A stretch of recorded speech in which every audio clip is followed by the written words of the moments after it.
Buenas tardes a todos, de nueva cuenta me presento, soy el licenciado Manuel Gómez o Palman Gatfer, como ya ustedes me conocen en este canal.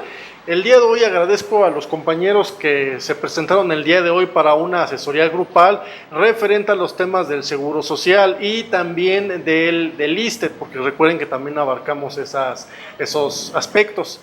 Bien, antes de responder las preguntas que cada uno de ellos tienen, el video de hoy va a estar enfocado a responder por qué razón la pensión que ustedes perciben por cesantía o vejez la perciben siendo menor al salario mínimo, por qué su pensión es menor al salario mínimo que está actualmente vigente. Esto como respuesta a varios planteamientos que ustedes ya me habían externado por medio de por WhatsApp, correo electrónico y otros medios. Bueno, les repito que así como a los compañeros les vamos a dar la asesoría personal aquí en las oficinas que se encuentran en la Ciudad de México. Si ustedes viven en alguna otra entidad de la República, no hay problema, les podemos hacer llegar todos estos datos por vía correo electrónico o yo personalmente también me puedo dirigir a su demarcación. Bien, nuevamente yo les agradezco a todos ustedes que hayan venido. Entonces, tal cual como les había indicado, les voy a dar la explicación de por qué razón quizá la pensión de algunos de ustedes se está quedando por debajo del monto mínimo que está vigente, sí, que está vigente cada año, en este caso 2020. Esto se debe al Índice Nacional de Precios al Consumidor. Esta medida se empezó a aplicar en México desde el año de 1969, si nos dice cuánto va aumentando en conjunto el valor de ciertos productos. Ahora, obviamente, para hacer este ejemplo no voy a tomar toda la tabla de 1969, solamente un extracto que es a partir del año 2015 para hacer este ejemplo. Les pido por favor mucha atención y si es que algunos de ustedes tienen su resolución de pensión de aquel entonces, 2015 en adelante, sí, les pido por favor que la puedan acercar porque les va a ayudar a entender un poco más este ejercicio. Ahora bien, vamos a suponer... Vamos a suponer que tenemos a un pensionado que se retiró en el año 2016 por pensión de cesantía en edad avanzada o de vejez. Bien, ahora, en ese entonces, en el 2016, la pensión mínima era de la pensión mínima por cesantía o vejez por el régimen 73 era de 2,464.65 pesos.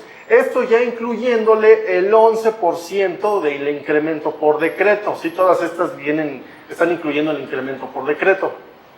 Ahora, el señor de este ejemplo, ¿por qué cobró la pensión mínima? Es más, ¿quién cobra pensión mínima? De entrada tengo que responder eso.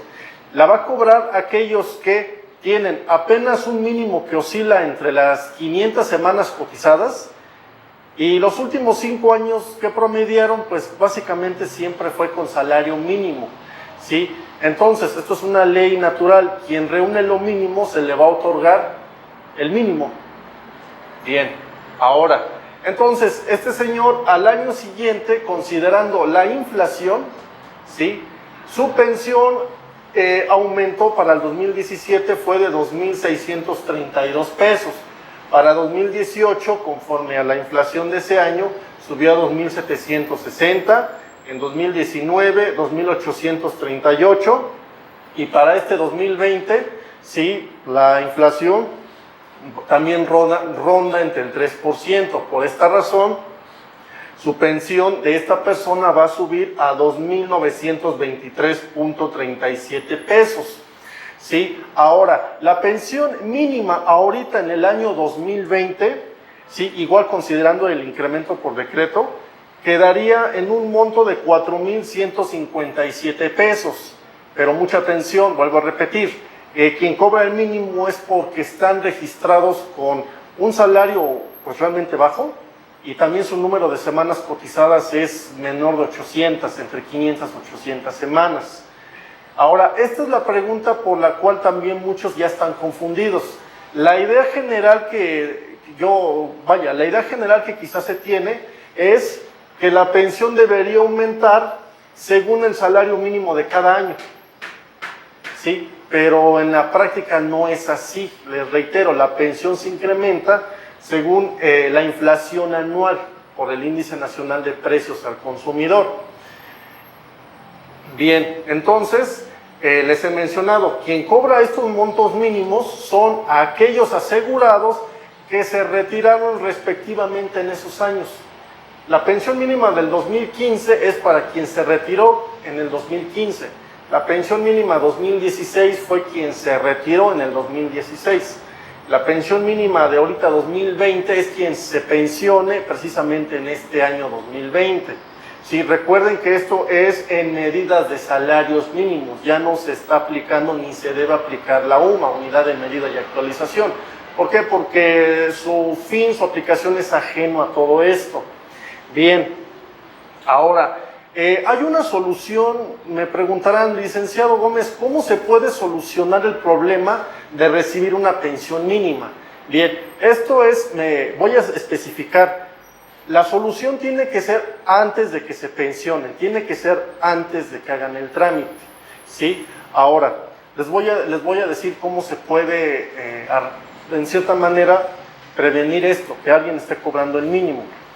La modalidad 40 es la única forma, repito, es la única manera en esencia con la cual ustedes pueden aumentar la pensión a un monto más alto. Si pueden hacer que una pensión, dijéramos, de 4,000 pesos, la puedan subir quizá a 10 o a 20,000 pesos, un poco más. Ahora, ya también de todas maneras, ya he comentado y les reitero, la modalidad 40 no es un programa nuevo de gobierno, no se estableció recientemente. De hecho, como tal, ya existía desde la Ley del Seguro Social de 1973. Quiere decir que al día de hoy este régimen de continuación voluntario ya cumple 47 años. Cumple 47 años de existencia, ¿sí? Yo acabo de mencionar hace un momento, y sé que como me están poniendo atención, yo acabo de mencionar que el Índice Nacional de Precios al Consumidor se estableció en el año de 1969. ¿Sí? Ahora bien, los legisladores de aquel entonces, sí, cuando se implementó la ley del Seguro Social del 73, se dieron cuenta que en algún momento esto iba precisamente a causar el problema a la pensión. ¿Sí? Iba a hacer que cada vez el valor adquisitivo fuera disminuyendo. Fue por esta razón que en el artículo 194 de la ley original de ese entonces se estableció la modalidad 40. ¿Para qué? Para que todos aquellos asegurados que ya no estuvieran sujetos a una relación de trabajo la pudieran contratar y tener la oportunidad de aumentar lo que iban a recibir a futuro. Para eso se creó. Sí, desafortunadamente, igual al día de hoy sigue habiendo bastante desconocimiento y desconfianza de este tema.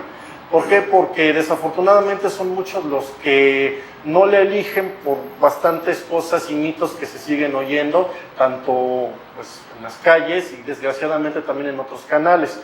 Les he indicado, sí funciona, y de hecho varias de las personas que he entrevistado pues son de aquellos que sí en su momento la eligieron y ya tienen un beneficio. Por esta razón, les reitero, no es lo mismo acceder a la pensión a lo que van a cobrar. Sí, también se tienen que considerar sus semanas. En cuanto a este aspecto de las semanas, ¿alguna pregunta? Sí, o sea, ¿cómo se podría buscar o qué forma? Bien. Sí, o sea, porque me dicen manual, pero dicen que tienen que estar, tienen ellos un archivo. Sí. Sí, pero pues, 2, 3 compañeros que han mandado eso, nunca les han localizado. Y yo soy desde el 64. Sí. El 64 más o menos hasta el 70 y tantos y unas del 80. Son como aproximadamente 12, 14 años. Ah, ya veo. Bien, en estos casos, ¿qué se tiene que hacer? Ahora, es muy recurrente, sí, es bastante recurrente que muchos extrabajadores no guarden los documentos que quizá les dieron el Seguro Social en aquellos años. Les hablo de los años 80, 70 y 60 incluso. ¿Qué se tiene que hacer?